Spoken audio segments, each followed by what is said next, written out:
forward. Gorgeous Sunday afternoon for soccer. 3 points up for grabs, and Bossert gets play started. There's the back three look for UVM. White plays it with Cronin. Snyder sitting up on the right. The Bearcats settling into their defensive shape, looking like a back four early. On the left side, it's Falvo.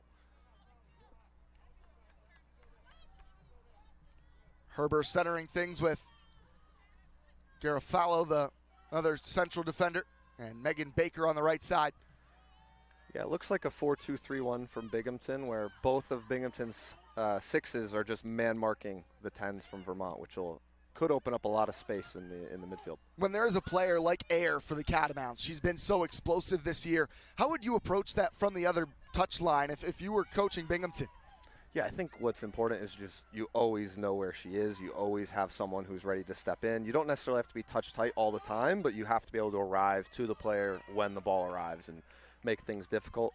Another piece when you're playing against the top player is you want to make them work off the ball to get the ball, right? So don't allow them to stand in space. Make them run and use some energy when they're not on the ball. And there's Ayer getting the ball from Brody. She'll try to deliver the early cross. Bossert is a big target in the middle. She's got 6 goals on the season, 23 in her career.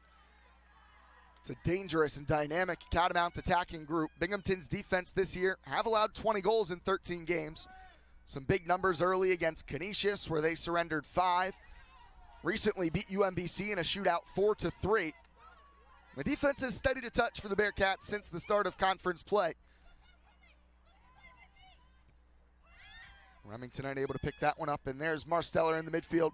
She's a senior and a returning starter, so they really rely on her.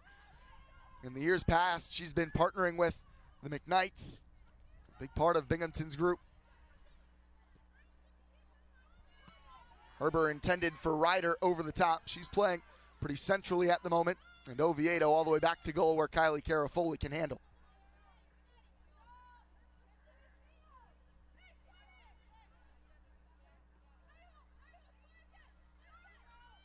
Mimas, the leading scorer, operating as the left wing. Lauren Clark is on the right side, and Buckwalter, the freshman, is playing as the number 10 in the middle.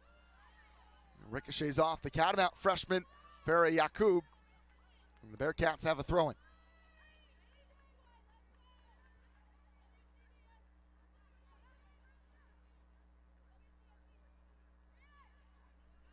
Baker, the right back, has 1 assist on the year, throws it in, taken away by Warren.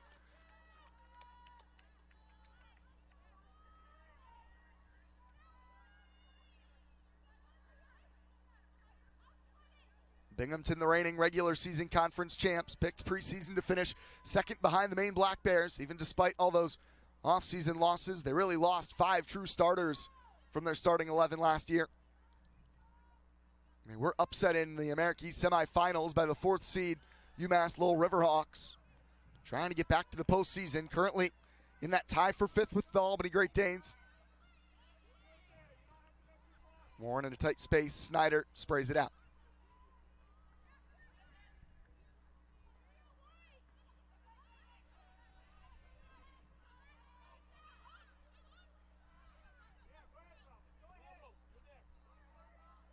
Here's Brody. Pressured and loses out. Falvo. Now Mackenzie Ryder playing it out wide for the junior starter, Lauren Clark. Returns it for Anna Buckwalter.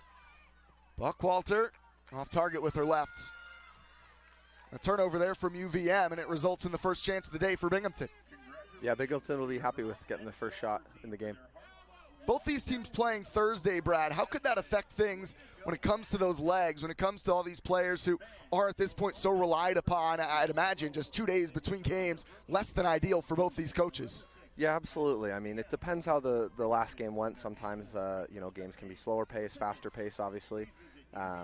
Also, like, you can get into a game rhythm where sometimes it's actually better to just have games quicker. Obviously, you need an amount of rest to stay healthy and be fit, but sometimes it's nice when you're in a rhythm to just have the next game right away and you just keep it rolling. The Catamounts will hope that's the case coming off the win against the Great Danes. Bossert, such a strong target forward, ends up getting it pinched away by Marsteller. And the first look at Caitlin Williams. Williams making her 9th start of the year, just a 1-3-1 record. Remington applying the pressure on Herbert. She finds her longtime teammate in the midfield, Marsteller.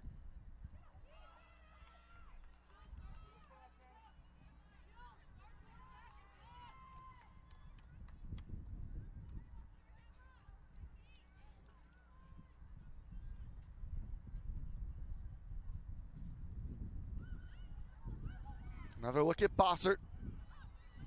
Remington unable to reel it in.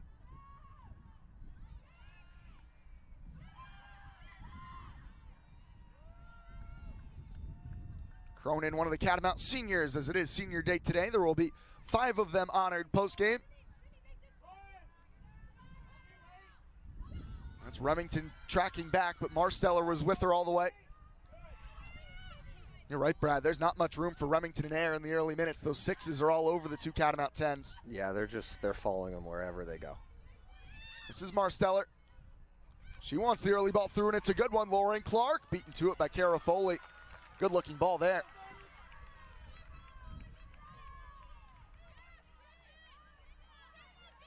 Kara Foley, though, handles it coolly. A 1.27 goals against average for the first-year starter. Save percentage at 74.5.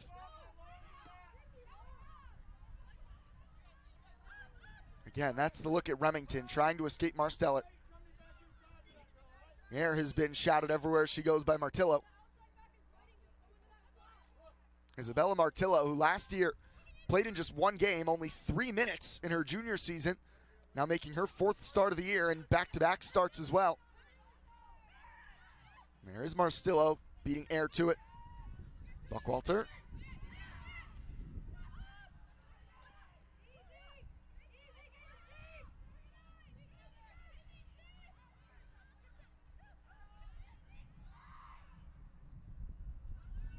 Garofalo looking long, and she's got Clark on the move. This is where the Catamount defense can get stretched.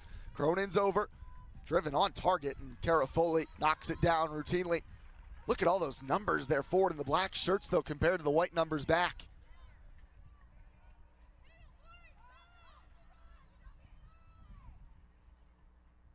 Yeah, I think it's going to take a little time for both teams to figure out where the different spaces are. I mean, Binghamton's man marking pretty much all across the field, and then they have 2 center backs against the 1 striker.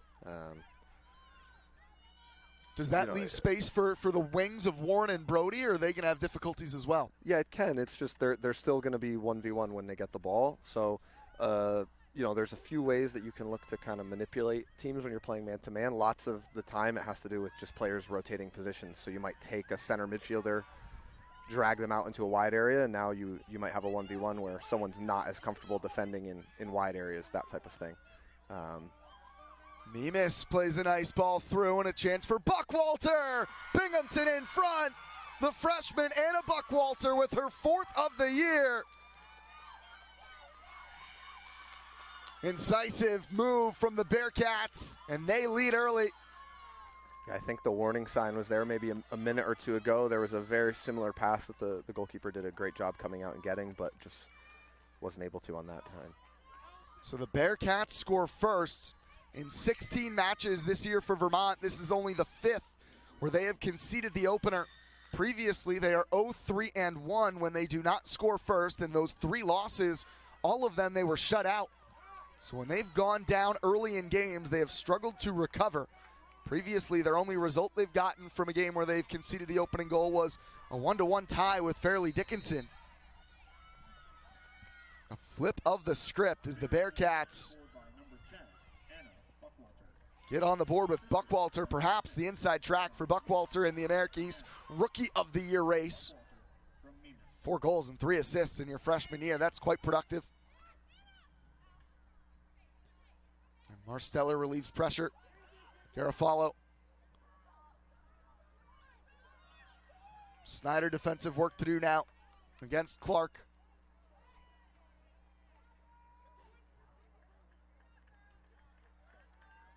And the referee has a decision to make now.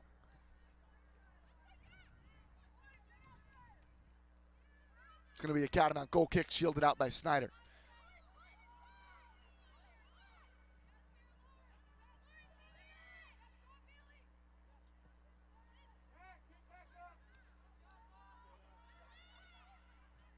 Air leaves it for Yakub, and she's fouled with Clark coming in from behind. What are you watching for the response now? How do the Catamounts try to bounce back after surrendering something early?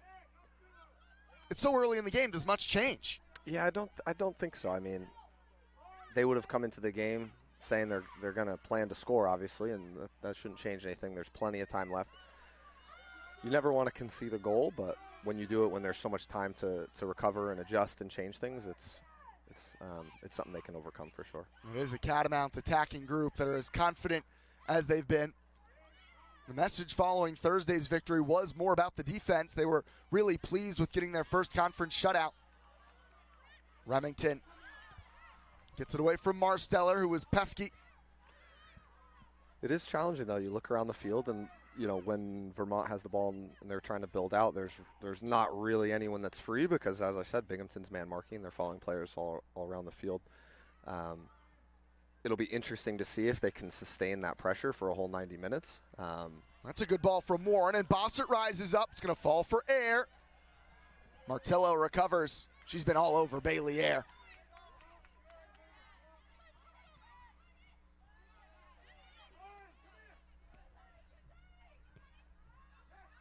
Remington might have dummied it by accident. It works out for Bossert. And sweeps it out for Warren. This is better from the Catamounts. They one-touch it back for Warren. She's really turned into a creative force down that flank. And they surround Air quickly. And White, too direct, bounces harmlessly to Williams. Haven't seen much of Jill Brody yet down the right. We've detailed really what's made it difficult for Remington and Air. Over 10 minutes in now.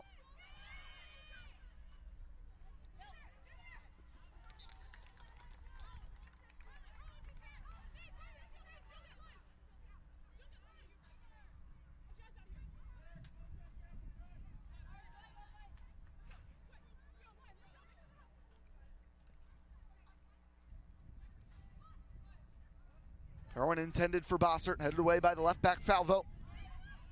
And that's Ryder holding up the play against Cronin. And a foul committed by the Catamount center back, Maddie Cronin. So after a good little spell for UVM, they'll now retreat. Herber wearing the captain armband, the junior. Mimas cuts inside on White. Mimas beaten to it by Oviedo, but it falls for Mimas. Mimas a go! She's doubled the lead!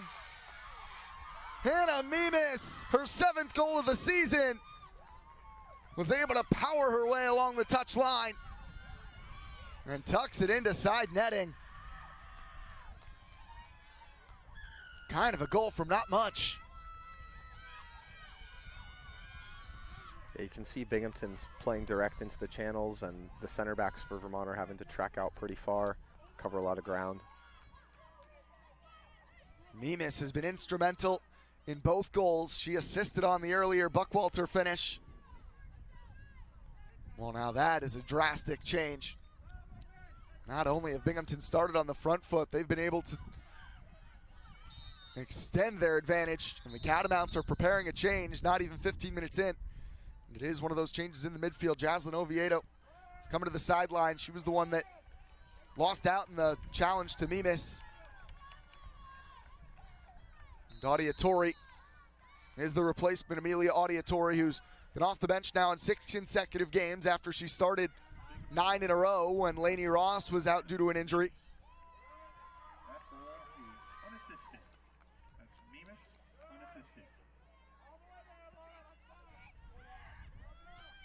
Fascinating to see now how the Catamounts will try to respond. Here's Brody, stretching her legs forward for the first time. And she's clattered to the ground by Marsteller.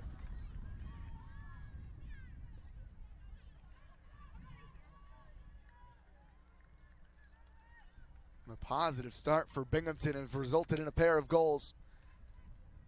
And the Catamounts on their heels.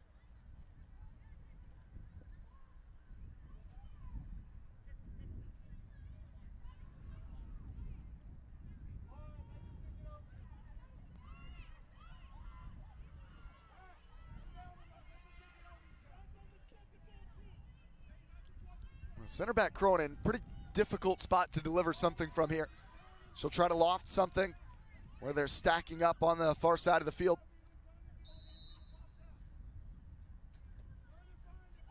Williams is out. Got to be hard to stay patient now, right? If you're Vermont, trailing by a couple, I would guess it's pretty easy to start pressing now. Absolutely, absolutely. I think the key, though, is, you get back into the game one goal at a time. You don't have to overthink it too much, and you don't want to overcommit numbers forward. There's still plenty of time. It's a long game. There are plenty of attacking options at the ready for UVM. They've shown that Tessa Weiss, Lauren DeGroot, Aubrey Bow all can be viable goal scorers off of their bench should Christy Heisenga choose to go that route. Yakub tries to open up, but Clark gets the inside step. Air tiptoeing, Remington.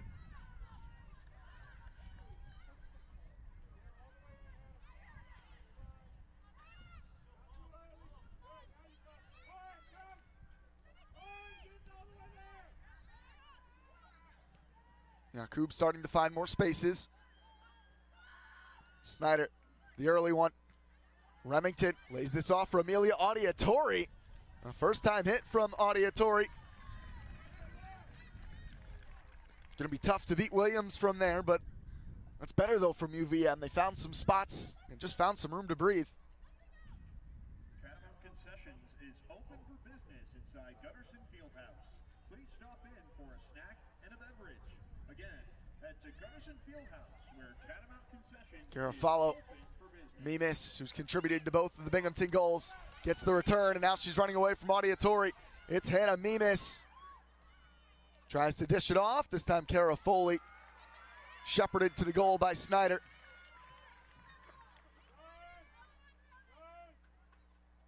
Mimis causing all kinds of problems down the left.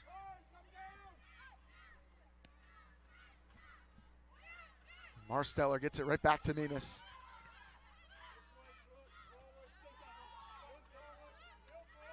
And Audiatori stripped up away from the ball by Buckwalter.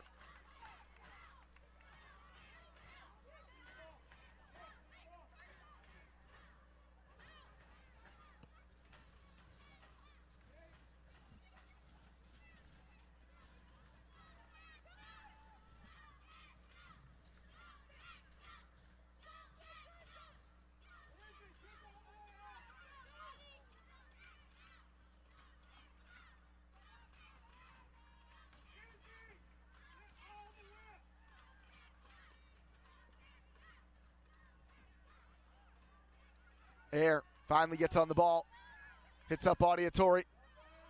She's forced to play backwards. And White trying to find Remington. Marsteller's had her in clamps. And Falvo has shadowed Brody wherever she's gone. The man marking really has looked effective so far for the Bearcats. They have taken Vermont's most dangerous players and really put them under lock and key.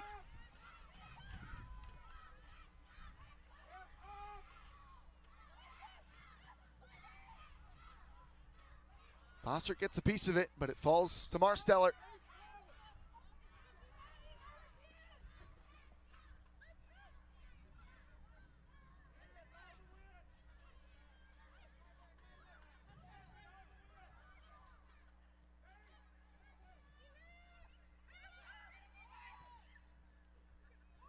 Ryder gets a piece of the early ball from Herbert.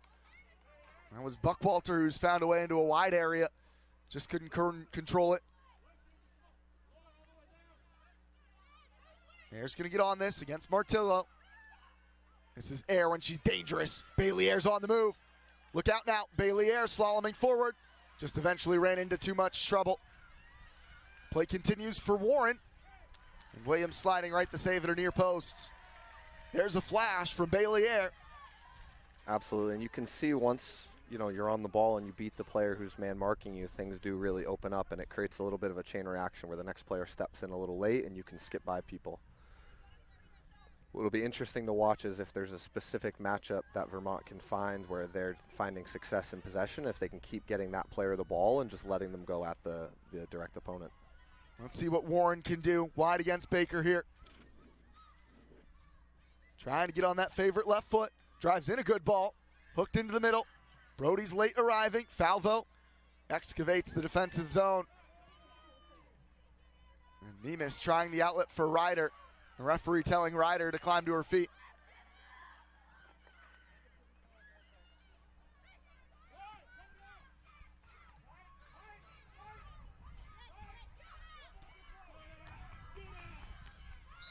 And Marsteller clipped by Remington.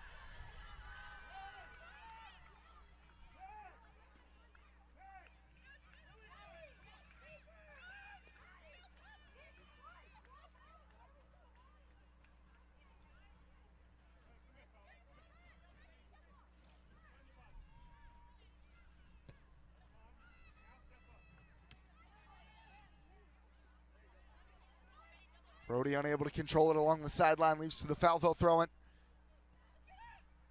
Binghamton 2 early goals, one for Buckwalter, one for Mimas. Mimas getting an assist on the Buckwalter goal. Binghamton in control, currently with 3 points. The first year Buckwalter does well to connect with Falvo.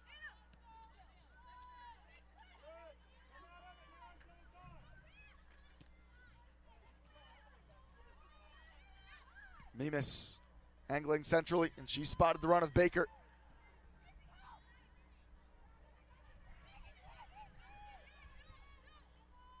Baker to the touchline. That's a corner. Things just looking simpler for Binghamton at the moment.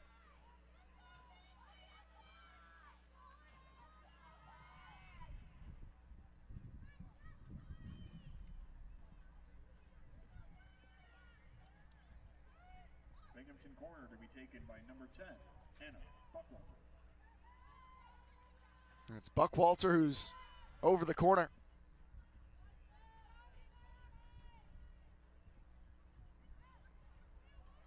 And that's on target that Cara Foley has to cover. Good ball. It looked like it might have been Falvo, the left back, who was in the mix for that header. White trying to thump it for Brody. That's just the way things have gone today for UVM. Brody got her feet crisscrossed.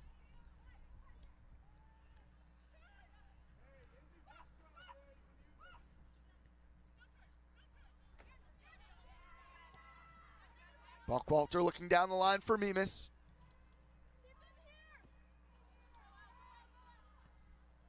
This works out for Bossert. Tried to lay it off for Air. Now Air in the half turn. Let's see if Brody can go on the attack now against Allison Falvo. Hasn't had many chances to isolate yet. There she is. Brody. A burst. She wants the early hit, and Williams collects it. A lot of shots from deep so far for UVM, Brad. Could there have been another choice for Brody that time? Yeah, she might have been able to take a few more steps and get a little closer to goal, maybe a combination. But, you know, I think at this point you want to take your half chances and try to put the pressure back onto Binghamton. They forced a few saves at this point. At the second for Williams, 2 saves for Cara Foley with 4 shots on target for the Bearcats inside the opening 20 minutes. They are trying to just play Mimas through down this left side.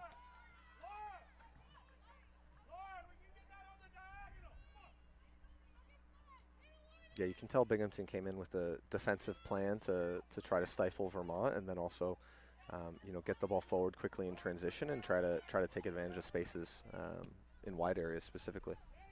White looking for Brody. This is Brody chasing against Falvo. Garofalo is also there.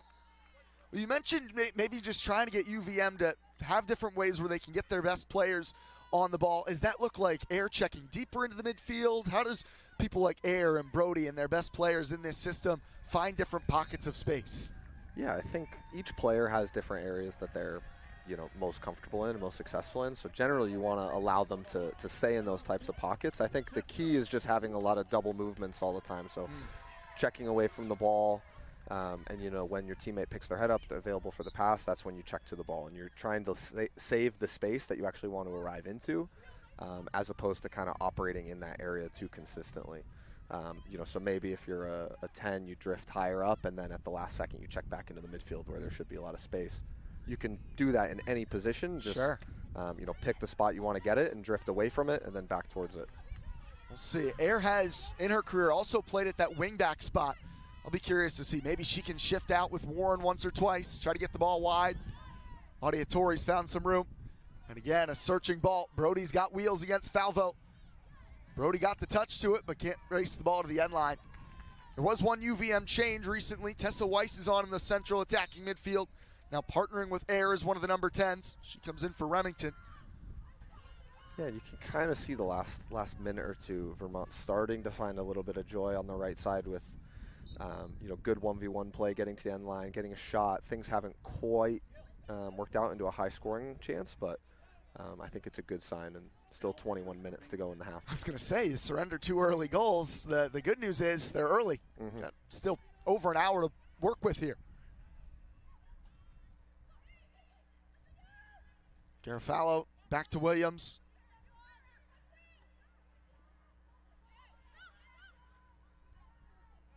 That's Jakaya Davis, freshman from Ontario, in the game on the right side of that attacking portion of the field. She came in for Clark. Davis chases it all the way back towards Carafoli. Yakub, freshman on freshman duel there. Able to out-duel Buckwalter. Those two, I'm sure, will become very familiar over their careers. 2 promising talents. It's Marsteller's job now to man-mark Weiss. And she did the job well.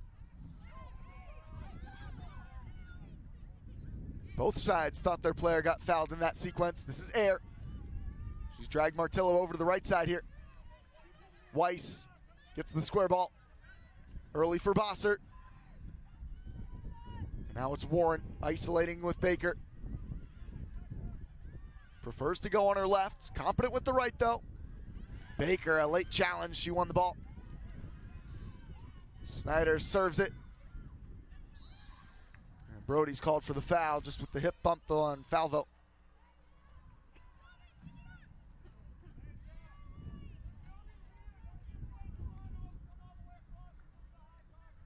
Well, Binghamton can't afford to fall asleep now despite the lead against the Vermont team that scored at least 2 goals in 4 of their last 5 matches. There's the Binghamton giveaway. It opens play up for Warren. Bossert unable to shield it from Garofalo.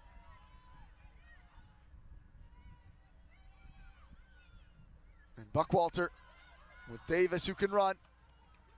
Snyder was well positioned. Davis gets the block. And now she's angling centrally with numbers forward again for the Bearcats. Ryder beaten to it by Cronin.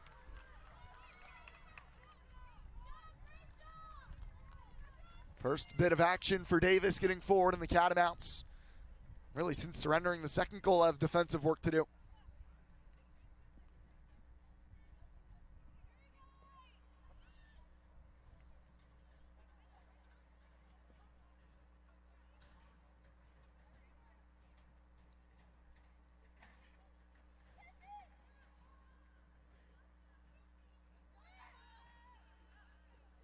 Warren has spotted Bossert.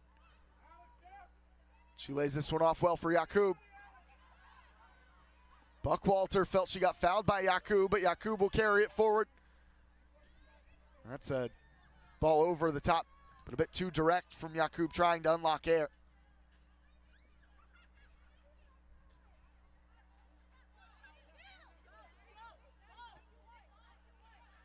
Falvo, a light back pass for Herbert.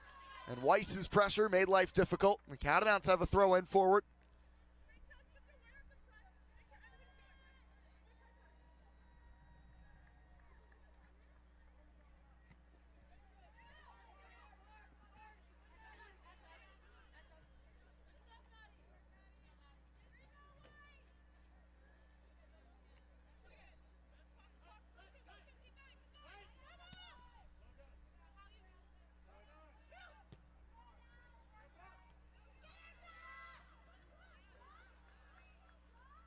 Yakub.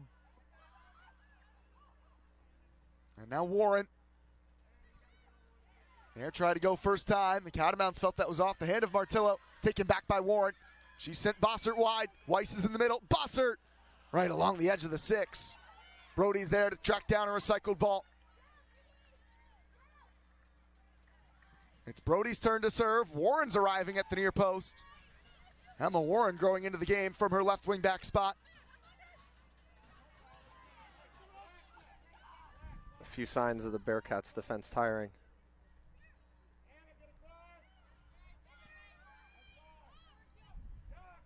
The Catamounts have been on the ball for about 10 or 15 minutes now. Weiss is a willing runner here with Marsteller. Shielded out. Binghamton will make another change. In comes Bella Brown, a sophomore, her third consecutive game coming in off the bench. She's relieving Mimis, a contributor to both of the Bearcat goals. Entering for Binghamton, number 9, Bella Brown. Brown's going to play deep in the midfield, and they'll send the one who was marking Air wherever she went, Martillo, to this near side. There's Warren again. Takes it from Brown's first touch. Bossert. It works out for Air, and now plenty of room for Warren to deliver. Warren squares it. Bossert. Bossert holding it up, and it's a weak left-footed shot to the near post for Williams. More good moments, though, for Vermont in their attacking third. They're starting to get more comfortable and finding spots on the ball towards the Binghamton net. Warren, in particular, has looked bright in recent moments.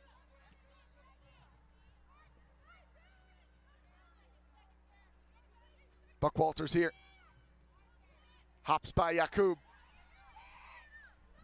Plays it wide for Isabella Martillo.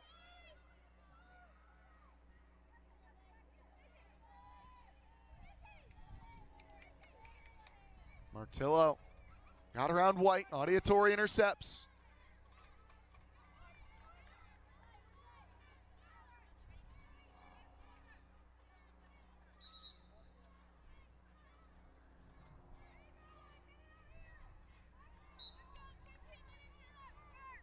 The Catamounts cannot afford to give up anything else. Have to be solid now defensively. Weiss. Early for Bossert. Bossert and Herber. Eventually Garofalo gets it away. Good defending there from those two center backs. Bossert can be a handful. Could the Catamounts get her more involved at all? How do they try to keep finding Bossert, who has such a unique skill set? Yeah, I think, you can, the whole time she's going up against both the center backs, so that's kind of where Binghamton has their advantage. So, yep. You're either going to have to play over the top, probably into her chest or her head so she can knock the ball down, or you could do a situation where the 10s kind of leave the middle of the field and really open up the passing lanes on the ground, and you could find her feet. But it's going to be difficult to get her the ball, from deeper positions just because there are two center backs paying attention to her. Yeah, with those two center backs, sure. An interesting opening half for Vermont. They have slowly but surely grown into it, starting to put more chances together. They forced a few saves from Williams. But a couple of big chances for Binghamton buried.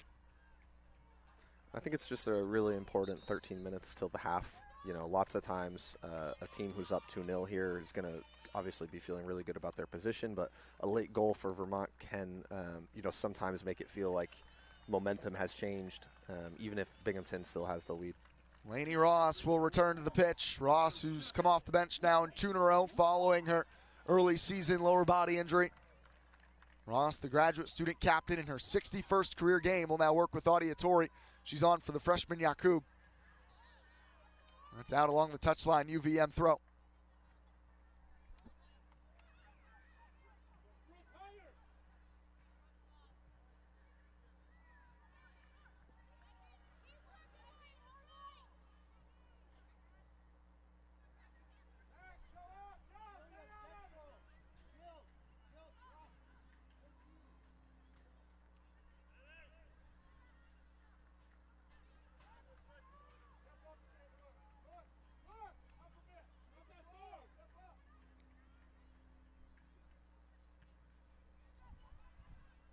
It's interesting, too. We've run into this with the men's team a couple times. Sure. Where maybe you have what looked like a little bit of a knock to Oviedo, so you're using a subbing moment that you're not planning for. Maybe that was 15 minutes into the match, and then, Vermont has subbed since, and so it would, probably wouldn't have been the plan to use, a third moment in the first half. So this is probably the group they'll finish the half with, which maybe wouldn't have originally been the plan. We've kept Aaron Bossert out there for now. There are plenty of attacking options off the bench that you could consider, like Bow or DeGroot, who's got a different element perhaps.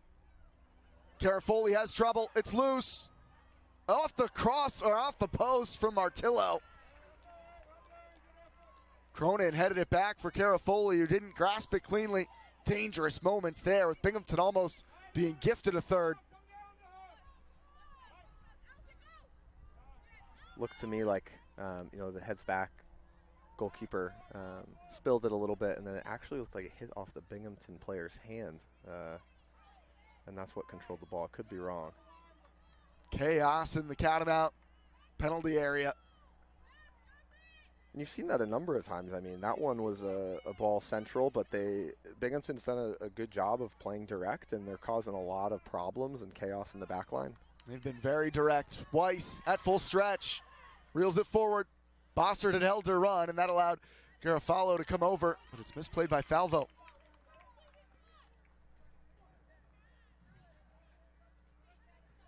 Man marking isn't, something that every team does. It's not right. A revolutionary idea. There's teams that do it, but it's, generally speaking, it's not something that you come up to against week to week. So, it can take some time to kind of figure out how to play against, because it is different where, you play against a team who's, in more just like in their zones and lines, and then they'll step out to players. You can find pockets of space, but when a team is man marking, it's a different opponent. Cronin commits the foul on Ryder.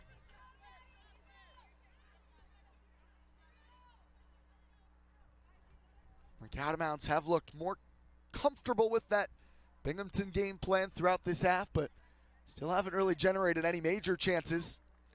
Yeah, and Martillo had the responsibility of, defending Air for the first, chunk of this first half. She's moved out to the left wing now, so they've, rotated probably someone a little bit fresher into Air to try to see out the half. Brown was in that space for a bit. For now, I was about to say, Air had found some room to breathe immediately with Brown right on it. Bailey Air is the type of talent that can be a game-breaking type of player if she can get in the right spots. Baker plays it back, Garofalo. Intercepted by Weiss. And here they find Air again.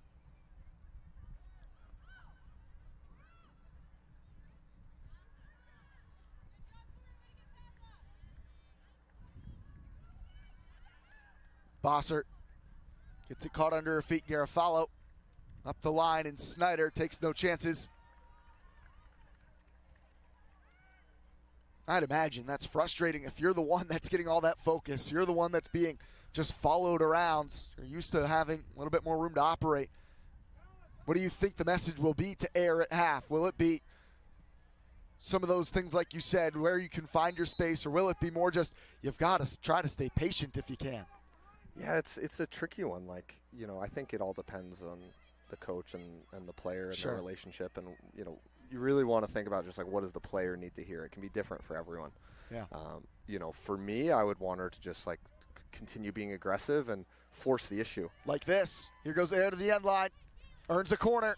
And I think the big thing for attacking players is they're going to lose the ball. That's, if you're going to take a risk to try to score, beat players 1v1, you're going to lose the ball. And, the whole team has to support those players in taking those risks and backing them up when you lose the ball. And over the course of 90 minutes, you're going to get a chance. You're going to get a few chances, and you just have to maintain that mentality. The Catamounts make a few more changes in the attacking end. Della Weir, a speedy freshman, comes in for Brody. And Lauren DeGroot, also a pacey forward, is on the top of the formation now for Bossert. Number 22, Lauren DeGroot, and number 23, Della Weir. This is Weir to take the corner. There's a change at the back as well for Binghamton. Devin Lillis is in for the right back, Megan Baker.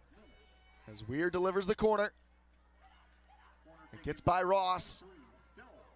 She immediately returns it wide where Weir, cutting around, has found Warren. Warren whips it in. Heavy touch from DeGroot. You're a follow. How could DeGroot's speed potentially impact Binghamton? That's got to be something that UVM will be hoping to use with DeGroot up top. Yeah, I mean, they do have two center backs against the striker, but speed's a weapon. Sure is. Speed breaks all game plans.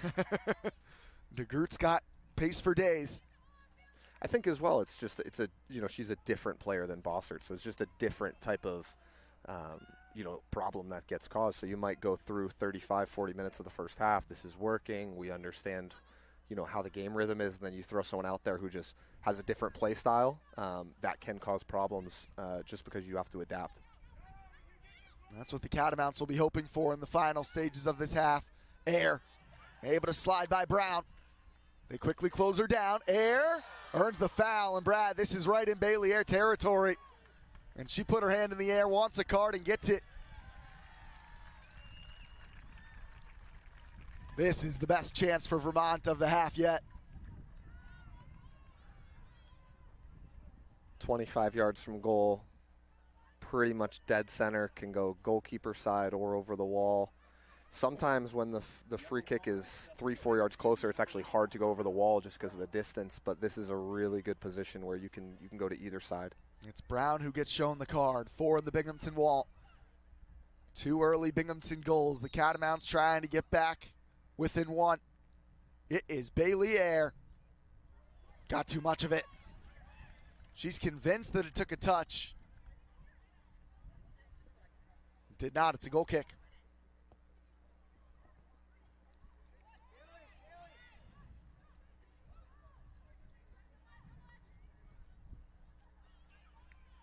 The outlet ball to Davis. And Snyder gets dragged to the ground by Jakaya Davis.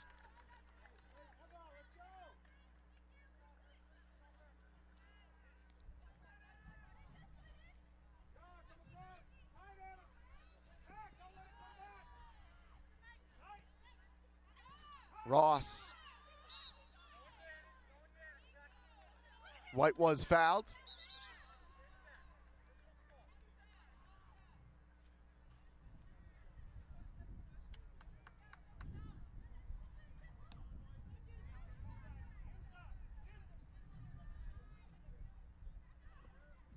Snyder has picked out a good pass for Weiss. Weiss skipping around the challenges. Tessa Weiss looking in now. Gets it onto her right. Good block there. Still Weiss digging for it. Cleared only as far as Audiatori. Tries to shift it onto her right and has a crack. Good block from Martillo. They find Weiss in the pocket, and Tessa Weiss. Again, there's a flash from UVM, just a bit of a burst.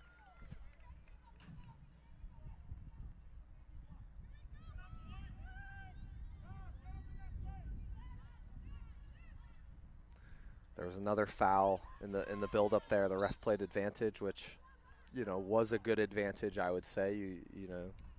Weiss got into the goal, into the box, got a shot. Sure. At the same time, if you're the coaching staff, you might take that free kick. Another free kick. Yep. Yeah. No, but whenever Air can get on one of those set pieces.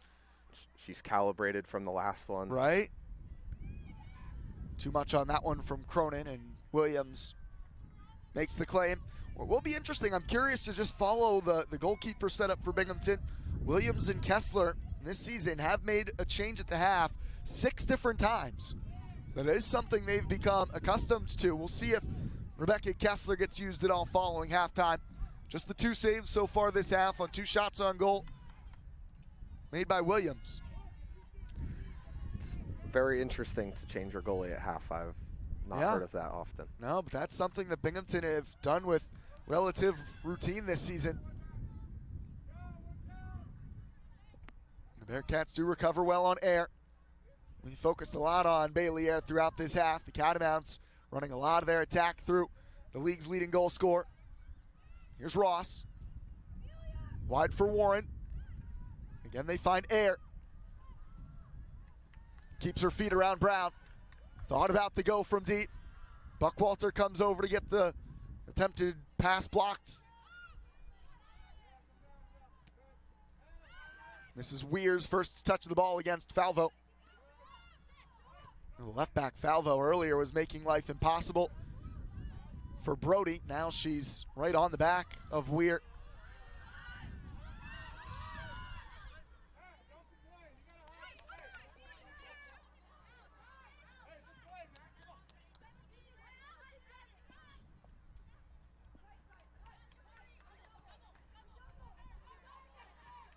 Falvo quickly into the midfield for Marsteller.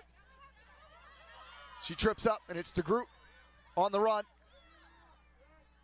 Squares it for Air. Air shifting. Beats one. Still Air.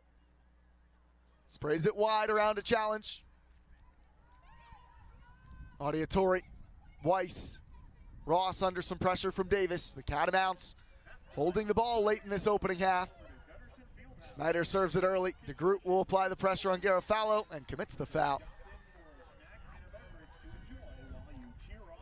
Well, ever since the second Binghamton goal, Vermont have looked the likelier to score. Have Binghamton sat back at all that you've noticed, Brad, or has it just been Vermont settling in a touch? I think it's a little bit of both. I definitely think it's a little bit of both. I think maybe, I want to say 15 minutes ago, I noticed a little bit of the Binghamton defenders seeming to get a little bit tired. And, they're having, they have to run a lot when they're defending. They're following the Vermont players all over the field. That does take a toll on you. Psychologically, though, they do have a lead. Like, it's always easier to run when you're clinging on to something and protecting a lead. They've bent a little bit here in the last 10, 15 minutes, but they haven't broken. And I think if they can get through the next 55 seconds, they'll be really happy with the way they weathered the storm, and probably gives them confidence that they can see out, and defend well in the second half also. Catamounts hopeful for one more chance. Warren square ball intercepted by Buckwalter. And it's a foul going against Tessa Weiss. Well, Binghamton with the early goal for Buckwalter, the fourth of the year for the freshman. And then they doubled the lead moments later with Hannah Mimas after she assisted on the first. I think Vermont as well has, they've rotated more players into the game. And I think the starters did well, but I think the subs are doing well also. And, that depth and quality coming off the bench can wear out opponents, which is, I think, a little bit of what you're seeing as well. It's off the forehead of Weir, a corner. In the final 10 seconds, can Binghamton set this up and deliver? The clock does not stop here. 5, 4, 3, 2, 1. And Binghamton unable to take advantage. 2-0 the lead for the Bearcats, Brass, including twice in the America East. They lost by the same scoreline to both New Hampshire and UMass Lowell. In their penultimate America East's regular season game, the Catamounts, any points will be vital for postseason positioning. Looks like the starters plus Lainey Ross and Tessa Weiss are out there for the Catamounts. So Weiss, who came on at one of those number 10 spots for Remington midway through the first half, continues her run out of halftime. Warren on the left, Brody back in on the right with Yakub and Ross pairing deep for UVM. Yeah, I think Ross and Weiss did a really good job at the end of the first half, and coach obviously wants to see that momentum carry into the second. Weiss was pretty bright, working alongside Air in that attacking midfield. And throwing down the line, looking for Clark. I think another storyline for the second half here could potentially be the wind being at Vermont's back. It's an absolutely gorgeous day in Catamount country. Perfect foliage, perfect weather, slight breeze at the Catamounts' back. Yeah, how much are you guys paying attention to that wind? You show up to the field on game day. When do your eyes kind of go to those flags? Immediately, especially, for those familiar with campus here, it's generally the wind coming up off the golf course. Yep. As it is working today. Its way from south to north, and it can make a big difference, especially with how Binghamton was playing the first half. Those balls might be 5 or 10 yards shorter than they were. Air trying to run in behind against Falvo. Could not get free. We got meteorologist Brad Cole with us today. He's breaking down all the weather patterns. Everyone will be happy with their weathermen on days like this. Brody trying to press Falvo. Interesting to note too, Brad. So the first half, Air was working more down the left side of the attacking midfield. She's setting up down the right alongside Brody to begin this half. What could that be about?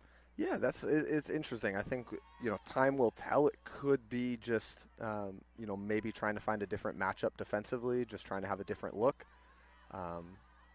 Brody trying to get free. Crosses towards Bossert, who takes a swing at Williams. It's spilled. The Catamounts say it crossed the line. Williams is down on the ground after that bump with Bossert. She's holding her head, so they're going to need to bring on the athletic trainer. Bossert's press on Williams had that ball spill, and she's staying down on the turf. We'll see if we can get a replay of this. It's always tricky from this angle because sometimes you can see green under the ball, which would make it look like it's a goal, but the whole ball has to cross the vertical plane, so it can look like a goal from this angle and not be. But to me, I could see a little green there. Oh no, yeah, that is tight. I think that's a good call. It's a good goal line save for me. Could there have been a foul against Bossert there? Williams, good news, sitting up with the Binghamton athletic trainer. Hopefully she's okay. Is there a foul on Bossert here? Is this clean play? I think it's fine. I think everyone's entitled to attack the ball there, and I think there is a little bit of a coming together, but I wouldn't call a foul personally. And the center back, Sophia Garofalo, was involved as well. Good news for Binghamton. Williams, who's continued to be looked at by the athletic trainer. If she is unable to continue, Rebecca Kessler, a very experienced goalie. They will be hoping, though, that their starter is okay to continue. I do want to say, though, I do end up reffing a lot at training, and I'm told that I'm one of the worst refs in the country. I don't think that's true, but I might not be the best person to make an assessment. Anybody who happens to grab a whistle and ref anything, they're told they're the worst at it in the country. That's just how you soccer players tend to talk. I suppose. Binghamton frustrated that there was no foul going against Bossert. I really think it was more the center back, the contact with Garofalo. Yeah, that's what it looked like to me. It looked like Bossert and the center back were competing for the ball, and it looked like there might have been a collision with the center back and our goalkeeper. Williams is on her feet. I think in a lot of those moments, the ball's coming in, and you have multiple players attacking the ball, and there's inevitably going to be collisions. I think physical play is part of those little actions. Still the conversation between Neil Bhattacharjee and the referee about that exchange. On the UVM side, they'll be, happy with the scoring chance. They won't be pleased that they could not finish it. But for the first time really all day, that was Brody in isolation down the right creating. Yeah, and it was a great cross. Bossert timed the run well, and as I said, I think it was also just good play all around. It was good defending from Binghamton. The drop ball will give possession to the Bearcats. And they leave it for Brooke Herbert, starting center back with Garofalo. And this has been the space where Hannah Mimas has picked apart the Catamounts. Again, she's looking down the line. Buckwalter. Yakub and Buckwalter dueling. It's the Catamounts who win the throw.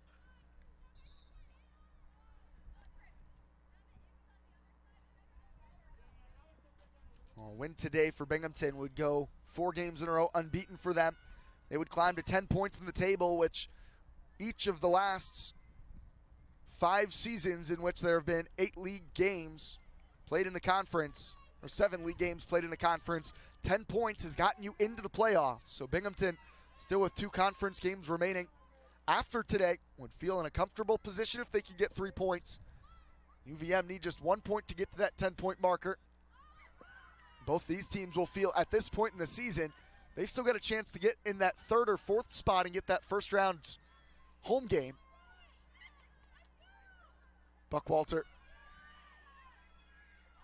Falvo all the way forward. Cara Foley, a thunderous clearance out towards Kate Bossert. She wins that challenge against Herbert. Not for long. Lainey Ross has it back. Lays it off for Weiss. And now Warren's getting forward. This is better from UVM. Warren, the early one towards air. Just outside the Catamount midfielder. It's a goal kick. That's as much space as we've seen any of the Catamounts have really all day. Absolutely, absolutely. You see it in the midfield. If one of the midfielders, Weiss or Eric, can beat the player marking them and carry the ball, as I said earlier, it just creates this domino effect where the next defender has to step to the ball, and if you just continue to carry the ball, you'll find a lot of space. There's some risks to that man marking then, isn't there, if Aaron Weiss can really start causing problems.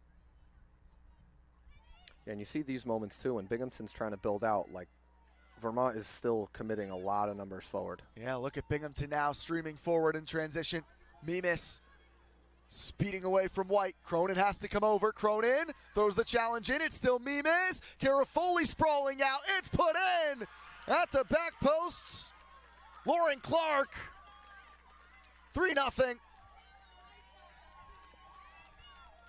The Catamounts caught in transition.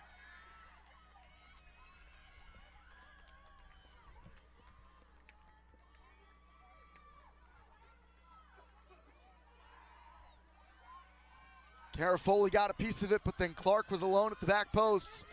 And you said it, Brad, Vermont just trying to press the ball back from Binghamton. They were left a bit exposed on the back end, and Binghamton have been lethal today on the break.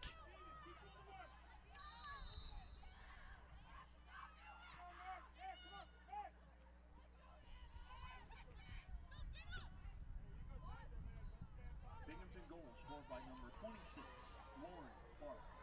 Weiss pushing forward as now the Catamounts in desperation mode. That's Clark.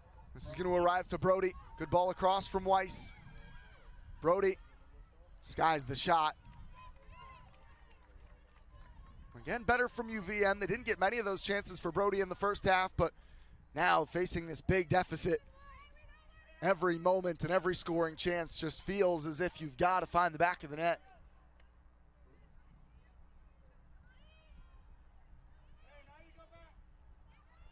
Ross, the big header. Weiss in a tight pocket. Big challenge from Marsteller. And Ryder lays the play off. Here come the Bearcats again. It's Mimis, who's been dominant down this left flank, running away from Brody. White engages, shot gloved by Carafoli.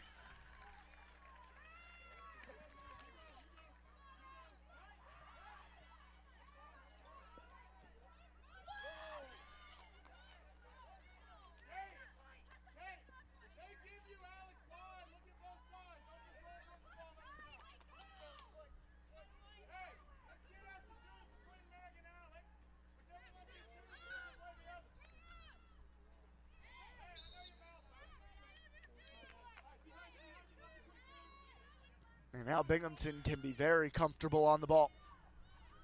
They've built their lead slowly but surely after a quick start. Brody angling inside on Falvo. Initially the pass intercepted. And Garofalo out into the midfields.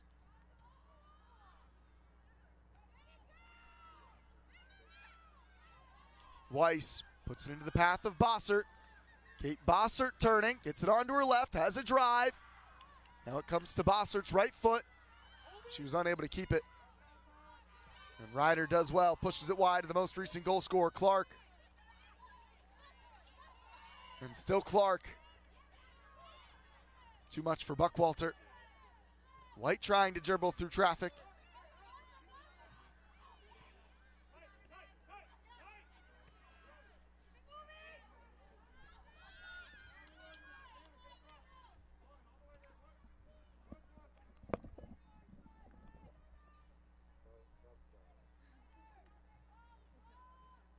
Brody trying to ignite something. Now connects with Air, the two of them working together. Air returning it towards Brody. And Martillo tracks the run all the way back and plays the feet of Williams.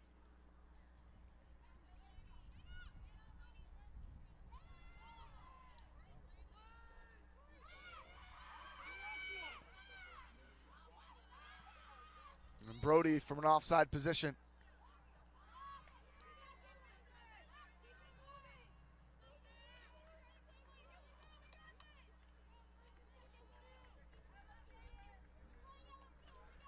That goal feels like a sucker punch to Vermont. It seemed like they came out with good energy. Got that early chance, which was inches from being a goal, and then get hit on the counter. And goals change games. Doesn't feel like the Catamounts have dropped their heads at all, but it puts the comeback just that much further away. An explosive attacking group, but when they have failed to score first this season, they have struggled to score on the day. Kind of a weird trend where When they have scored first, they've scored in bunches. When they have not scored first, they've been shut out 3 of those 4 times. Playing from behind today and chasing this game.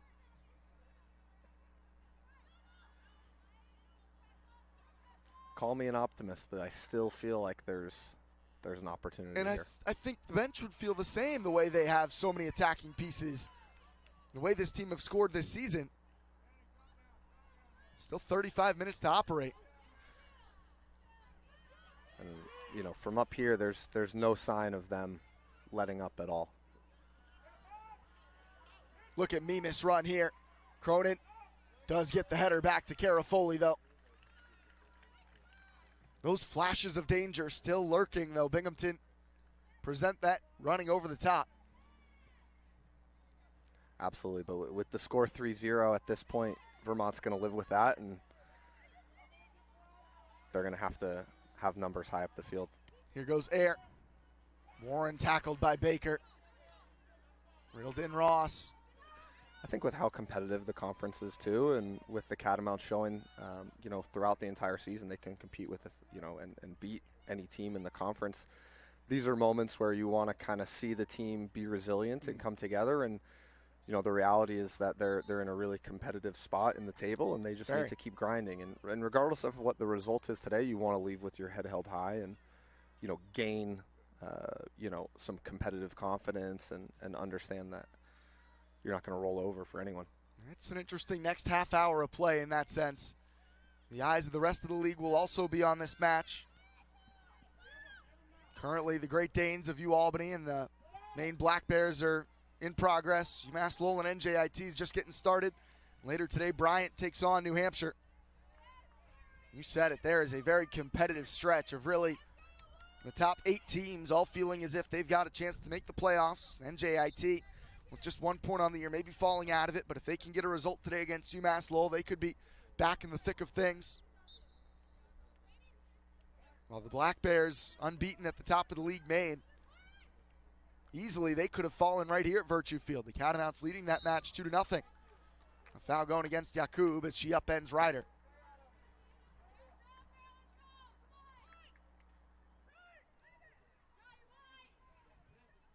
These are the moments now where if you're the team in the lead, you're just trying to kill the game, kill some clock, let that thing roll.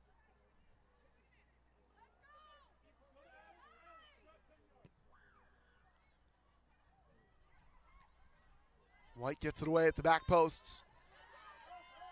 Tessa Weiss is speedy. She's running away from Mimis. Needs reinforcements. Ayers trying to stride into the picture. And the play is read by Garofalo. And Ryder was offsides in behind Cronin.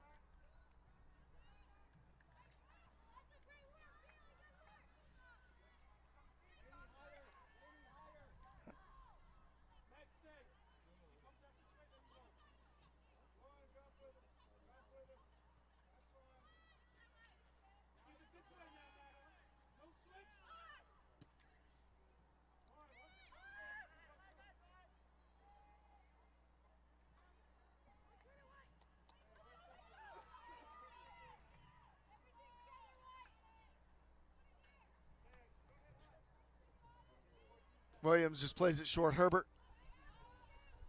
Kind of a blind hook into the midfield, but it's misplayed by Warren. Martillo doesn't get that touch right. Falvo routinely on the ground. Williams. It is a veteran group on the back end for Binghamton. Well, they lost so much of that midfield last year, which was a big part of the reason why they won the conference. Their back line full of veterans. Garofalo, Herbert, and Falvo all returning starters. The lone first-year starter is Baker at right back. They have closed out some big wins as a group over their tenures.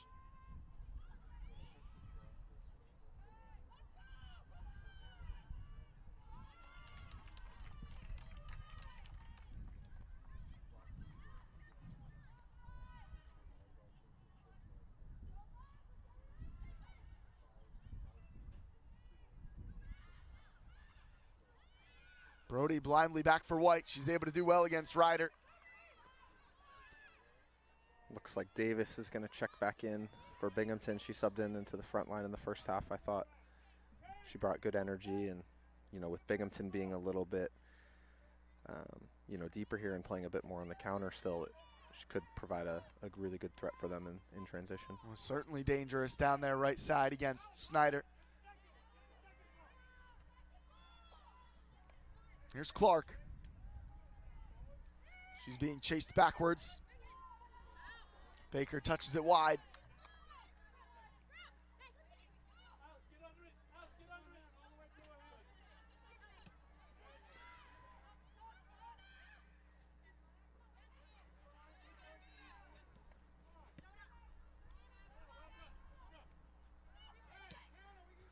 Davis has a really good goal return for a player who, doesn't start, very many games. It looks like one start on the season with 9 appearances. 4 goals is a big number. Yeah, it's a really good return, and for a freshman, someone that probably is going to be one to watch in the future. I would say, yeah, they've got a good group of freshmen between Davis, Buckwalter, who scored the game's first goal.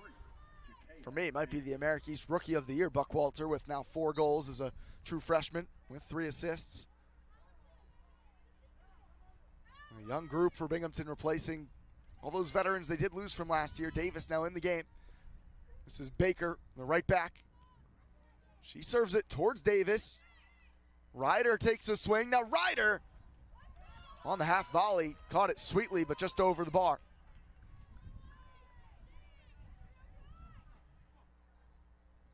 Attention Catamount fans. Are you 12 or younger? Be a cool cat. Enjoy Vermont Athletics official Kids Club Rallies Roundup, presented by Essex Family Dental. The club is free and has benefits. Snyder doesn't see any options. Discounts to local sponsors. Begging for some movement. Birthday party and so much more.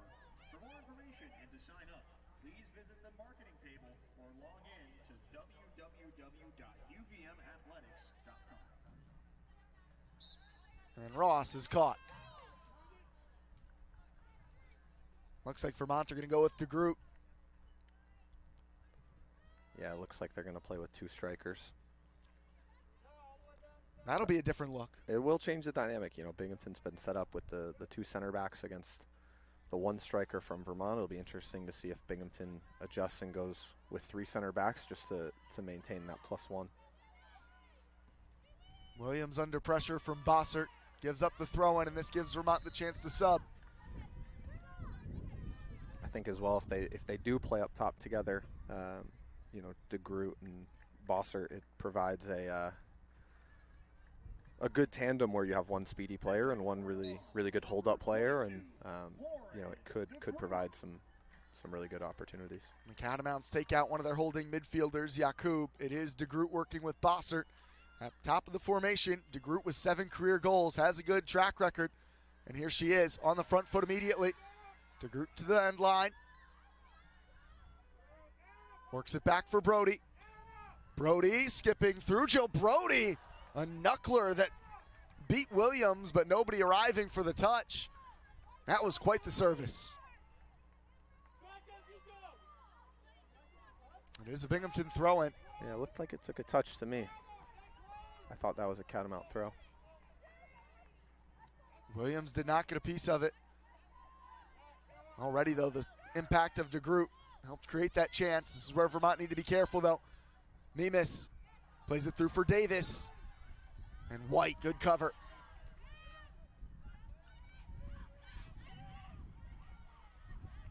Looks like Weiss might play a bit deeper now. She gets onto the ball, immediately finds Bossert. Air lets it run for Brody. Air's headed on the overlap.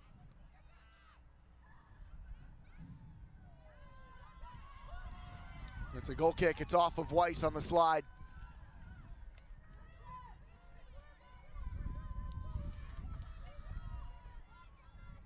Those are always funny ones. That, to me, looked like a foul, but then the ball went off Binghamton, so it should be either a corner or a foul. But we'll go goal kick. Settle in between, I guess. Yeah. I'm glad I'm not a referee. Me too. We'll stick to our day jobs. But yeah, I think that was a great sub from Vermont. You can just see the dynamics changed a little bit. There's more 1v1s in the front line. Davis is running onto it again. Binghamton have numbers forward. Oh wow, offsides the decision. They say Mimis had made her run just slightly early. The Binghamton coaches asked the assistant referee how far, and the hand signal was the universal 1 inch. It's tremendous eyesight. That's what VAR would tell you as well. Draw the lines. DeGroot can put the pressure on Garofalo. There's some of the impact DeGroot's going to have. Just such a quick runner. Warren delivers. Bossert. That's sprayed awkwardly towards the edge of the 6. Not clear yet. Air tries to get it. And she finds Ross. Warren can deliver now. Good block by Baker. It's a big tackle. Ross loves a challenge. She and Ryder go shoulder to shoulder. Air in there as well. It'll be a tall task for Ross at the moment now with Yakub on the bench. She's the lone holding midfielder. Air feeling the pressure from Marsteller.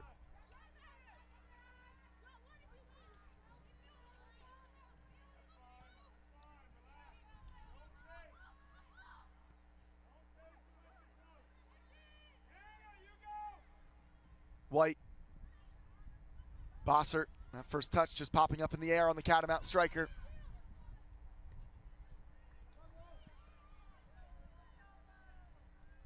DeGroot does really well to track that down. Garofalo angles it wide, but Brody's there waiting. The Catamounts with numbers in the middle. Can Brody serve something? She wraps her right foot around it. Takes a bounce off of Warren. Still loose. It falls for Weiss. Weiss sidestepping on a tee for Air. It's a corner. Haven't had many of those looks for Bailey Air on the day.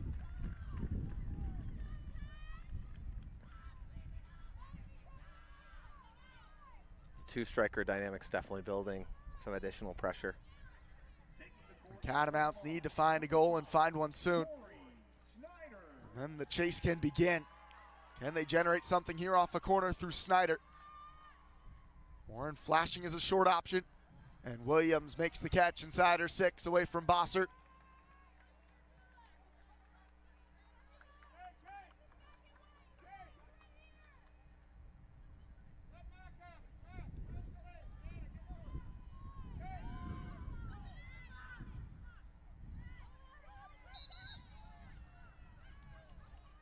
And Williams was taking her time. Is this a final warning or a card?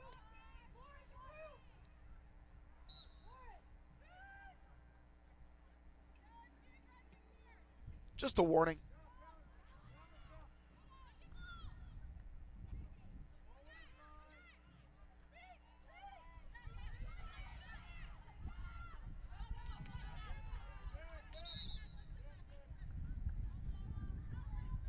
Two Catamount changes. Morgan Berry, the center back, Brad, going to play in the defensive midfield here.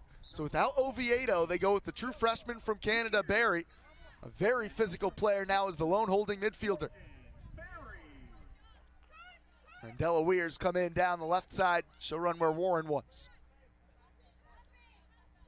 Well, this is the first time I've seen Berry play this position. I'm going to be fascinated by how this unfolds now. Yeah, just play center back, but in front of the center back. Is that what you would tell? Yeah, it's not that just keep it simple. Space for Mimis. Hannah Mimis looking for Davis. Cronin tried to get it clear. Ricocheted off of Mimis.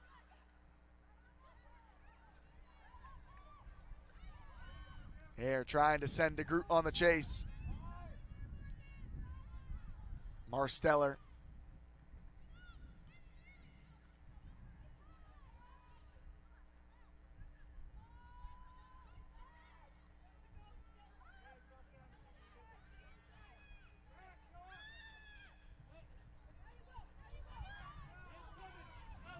Flicked for Baker.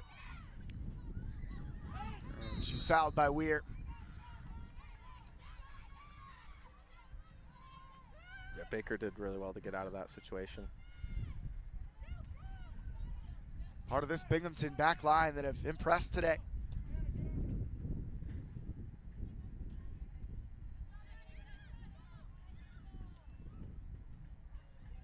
Yeah, up to this point, I mean, Binghamton's done a really good job to come in, had a good game plan, and Yeah. just really done the job well. Mimis, after White tried to go on the slide tackle, Mimis cuts in on her right, handled on the bounce by Cara Foley.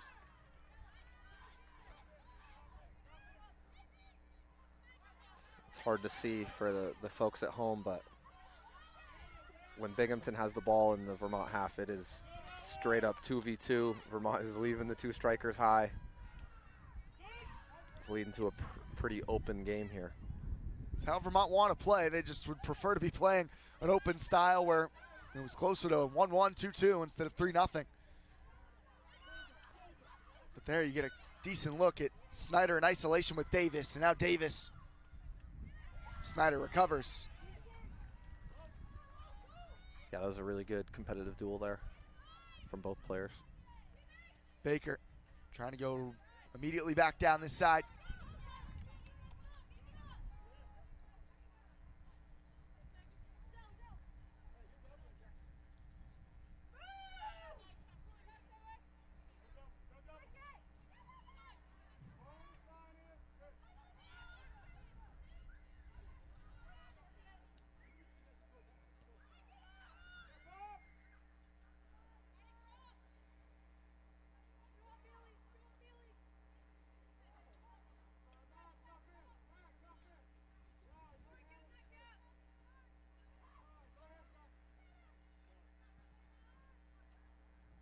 Bossert, can she find the outlet? Weiss. DeGroot's holding her run. Poked back right into the run of Bossert. She plays it for air. Just behind her, it's going to fall for Weir. Weir cuts inside on her right. Weir, diving stop from Williams. Best save yet. Caitlin Williams, full stretch. Yeah, air with the overlapping run, opened up the inside a little bit. Great touch inside, great shot, and an equally good save. Really good moment there from Weir, the true freshman looking for her first career goal. Caught it well. It's the first moment I remember from, other than that maybe first minute of the second half where the goalkeeper's really, really been stressed. There's been a lot of opportunities, but that's one of the few times she's really had to make a big play. Bossert got ahead to it, but it's up and over the crossbar. Lauren Clark will return into the game in the attack for Binghamton, and she gets their key creator, Mimis.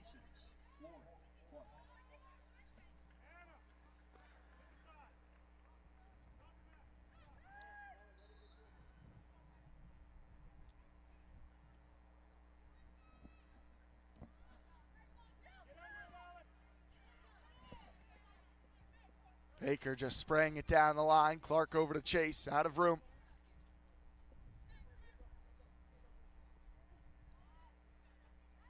And DeGroot flicks that one centrally. As has been the case often today. Martillo's right there. She and Marsteller have been able to control this game the way they have marked the Catamount attacking players.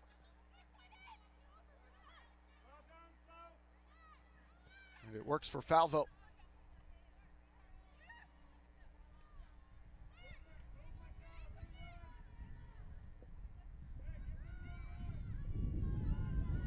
This is Marsteller. Well, I told you, Brad, when you got here today, we were talking over Binghamton. We were like, what's the scouting report? Both of us were trying to figure out what this game might look like. I said, Binghamton lost so much in the midfield. They lose the McKnight sisters, one of which is the 3-time midfielder of the year. They lose other starters in that portion of the pitch. Man, they have not missed that today. Marsteller, Martillo, and others, they have just been in control in that middle portion, haven't they? Yeah, I think, honestly, what they've done the best is stifle what UVM's trying to do. I haven't, noticed the midfielders running the game per se, Sure, in possession or necessarily, controlling tempo, but like they've managed the middle of the field really well. And we talked about that midfield box that Vermont liked to create, and we haven't really seen them doing much with that. Yeah, no, Binghamton's essentially just matching it with 4 players of themselves, and yeah, I think they've done a really good job. Honestly, they've stuck to their tasks, fulfilled their roles really well, and for the most part, been able to slow Vermont down and up to this point keep a clean sheet. How important is that for the road team when you know you're playing a big attacking-minded group like Vermont? They've also taken their chances really efficiently. They haven't had a ton of goal-scoring moments, but when they have, they've been quite killer in front of the net. Absolutely. And honestly, I think, some of the, they've gotten direct play. They've got numbers in front of goal in transition, and as you said, I wouldn't say they were always the prettiest finishes or this or that, but like when you can take your half chances, that's key. Every goal counts the same. Oh yeah, 3 big ones today. With time running short for UVM, they're still pushing forward. And now the Catamounts wish advantage would have been played there right as Air was looking like she was threatening to groot through.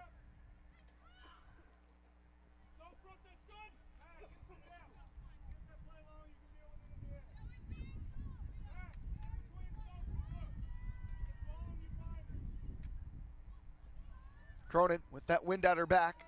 It sails by Bossert. Buckwalter plays it away from Barry.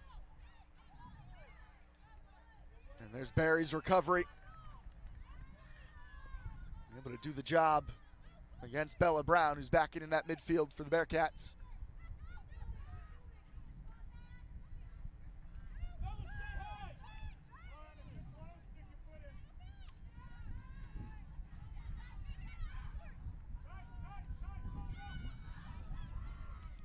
Clark flying at Cronin.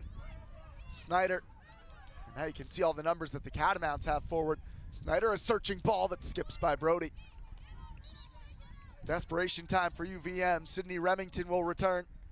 The Catamounts attacking midfielder will relieve Brody for these final 15 minutes.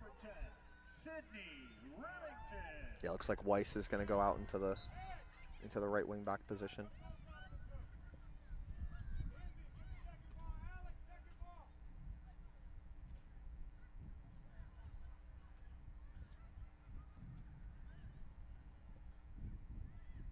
White clips it early. Bossert beaten to it by Herbert. It's a Catamount throw.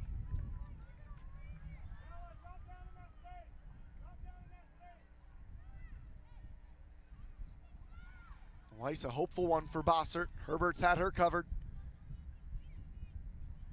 Comes out for Clark. I do think it's one of the interesting things about college soccer. On the men's and women's side, there's so many teams, and you come up over the course of the season against just so many different styles. Yeah. Depending on the region of the country, obviously everyone in the America East is from the Northeast region, but out of conference you'll play direct teams, high possession teams, small teams, big teams, athletic, not athletic, and it's always a different test. And you might come into a game with good form, and then you might face an opponent who does something completely different than you faced, and you really have to adapt week to week. This is a free kick in a dangerous spot for Air, who just got caught. Has that wind at her back. She had a position similar in the first half, maybe even a bit tighter to goal then. And she was unable to get the ball up and then back down beyond the wall. The soccer gods might be in her favor. The wind has just picked up a little bit. Can she find a goal? It's Air. Goes low that time. Smacked it twice into the sea of Black Bearcat uniforms. Remington, as the Catamounts try to keep this move rolling. Barry serves it early and actually close to the target in the end. Watched closely by Williams. Williams, who's made the 3 saves today. Cara Foley has had to make 5 stops on the other end. Now entering for Binghamton, number 6, Hannah Nemes. Nemes returning for this final stint now for the Bearcats.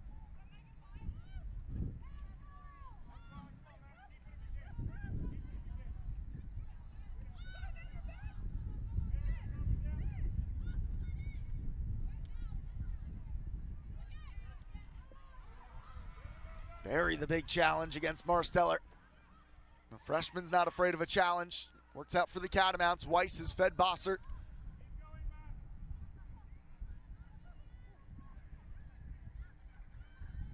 Weiss trying to navigate the midfield. Hare works hard to win it back.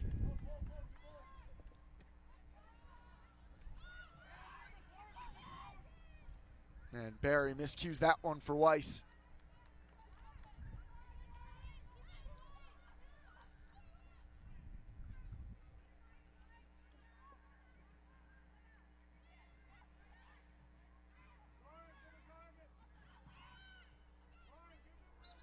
And Barry, the freshman, goes right through Buckwalter. Well, for Vermont, they will be a team with plenty of time to work on some things after today. They do have a bye next week. An inability to pick up any more points. They'll conclude their regular season on the road at Bryant. So this is their final game at home, at least in the regular season. Mimis wants one more. Went to ground after getting rid of the ball. It's a save for Kara Foley, her sixth.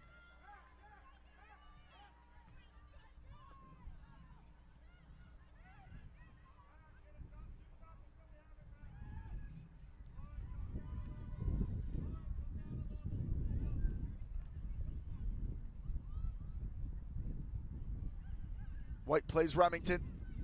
Couldn't thread the needle for Weiss making the run. Now White clips it towards Tessa Weiss. Herber beat Bossert to it. Weiss is able to step back onto the ball. Hare immediately feels the pressure. And Weir. Strong defensive work by Ryder. A big challenge by Clark.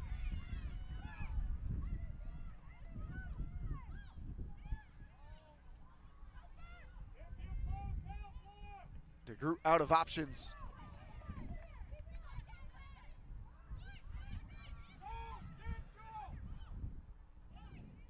Bossert the only one in the middle. Snyder's cross deflected. And Barry. Binghamton very compact still defensively. They have not let up with their defensive intensity today.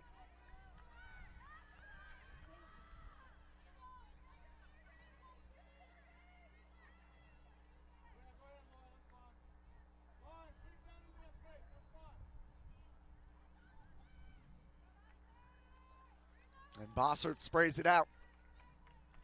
Haven't been able to find much of her. She's maybe had one or two small chances. Just hasn't been on the ball all that much. Weiss and Buckwalter shoulder to shoulder. And Buckwalter just played that off of one knee.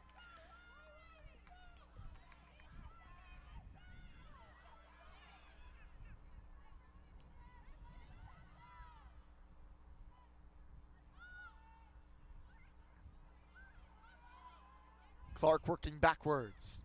Very nice. Marsteller finds Buckwalter. And now here goes Mimis. She has been a thorn in the Catamount side all day. Mimis beats White. Showing her left foot, tries to cut it back. That went out beyond the touchline prior to being cut back by Mimis. It's a goal kick. Attention Catamount fans. Head over to Bolton Winder Field after today's game to catch your Vermont. Yeah, she's been a consistent threat on that left side for Binghamton. Quite the career for Mimis. Had never scored a goal. 3 years as a Bearcat. Had only one career point. That was an assist last season as a junior. Now this year in her senior campaign, 7 goals and 6 assists. Tessa Weiss on her left forces the save from Williams. That's kind of what you want as a coach, right? You see somebody develop over time, and then Mimis finally gets her chance here as a senior to be the go-to player, and she's blossoming. Absolutely, absolutely. Those are the stories you love as a coach. Makes me think of Connor Thompson a little bit for your guys on the men's side, Brad, just how he's had to bide his time, and now this year is having a bigger impact. Absolutely, absolutely. I mean, there's on any team, there's so many players who are working hard behind the scenes. And them not playing might have nothing to do with them lacking things, and it might just be older players being, on the field at that time, and they keep working hard, have a great mentality, and they all get their shine when the time's right. Nemus, a perfect representation of that. Can Air finally wriggle free? She's been handcuffed all day. Binghamton have had a game plan, and they've executed it brilliantly against the league's top scorer. Weiss, again looking for Air. You can see the surrounding bodies that Binghamton are playing. The Catamount striker, or the Catamount forward, midfielder, whatever you want to say she plays. It's Remington now. The Catamounts are moving it well in tight spaces, but not generating much. The group making the angled run wide. A neat nutmeg. Nothing comes of it. Fans, let's give a big shout out to your Vermont swimming and diving team for their dominant win over Merrimack yesterday. Next up, Maine comes to Fort Bush Natatorium on November 2nd for an 11 a.m. spread respect meet. Go Cats!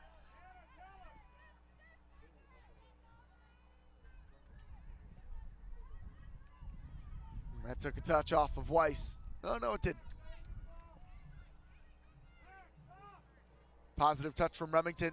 Bossert able to return it. And the Catamounts have some light for the first time in a while.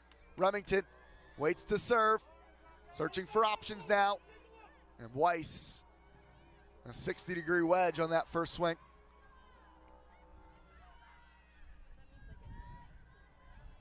Right back White getting forward, but couldn't keep the ball. Cronin, the only one back for the Catamounts.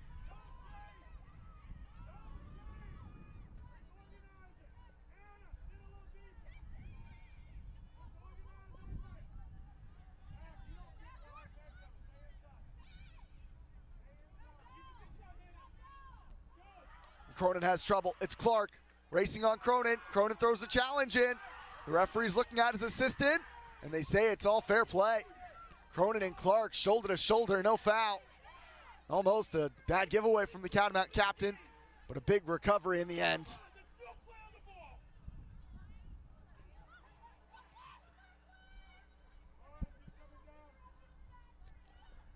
Those are the moments late in a game where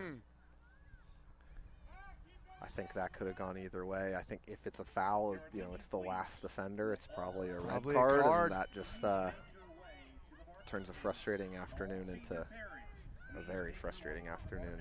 Cronin gets away with top players for the next game. Yeah, gets away with the mistake in this instance.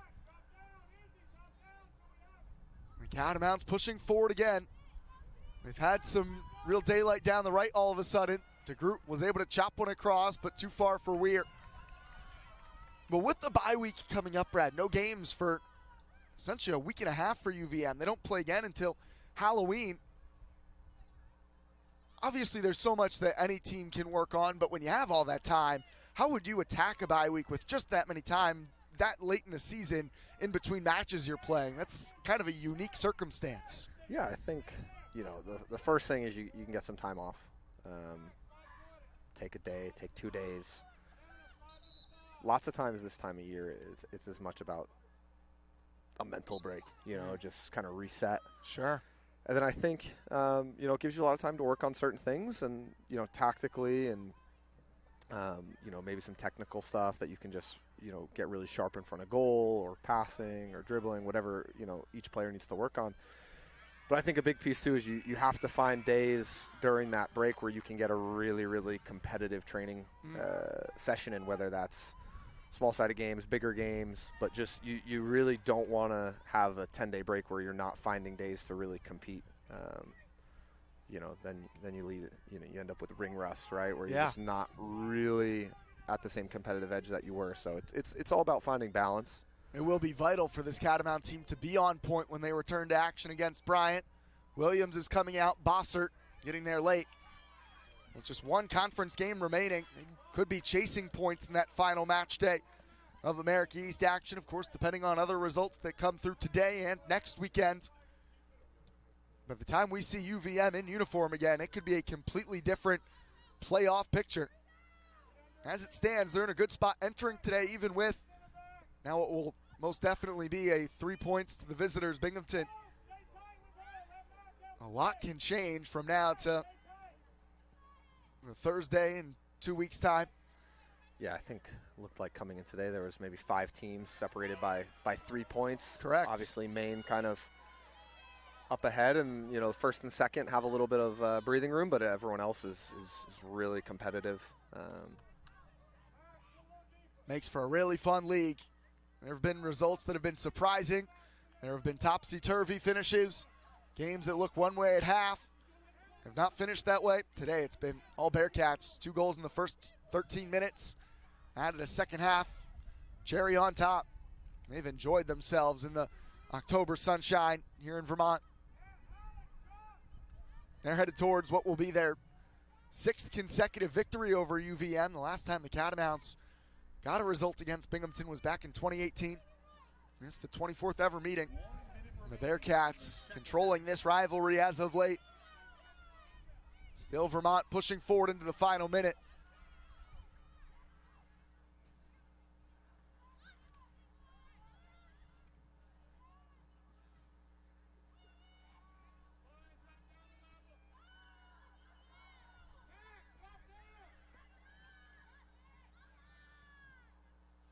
The result will be a frustrating one for UVM.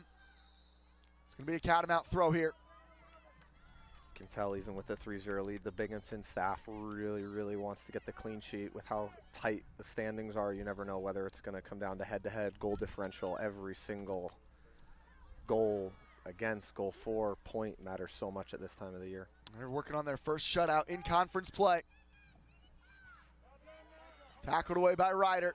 Into the final 10 seconds now. And Clark, who has the second half goal, will run onto this in front of Snyder. And it is the Bearcats victorious.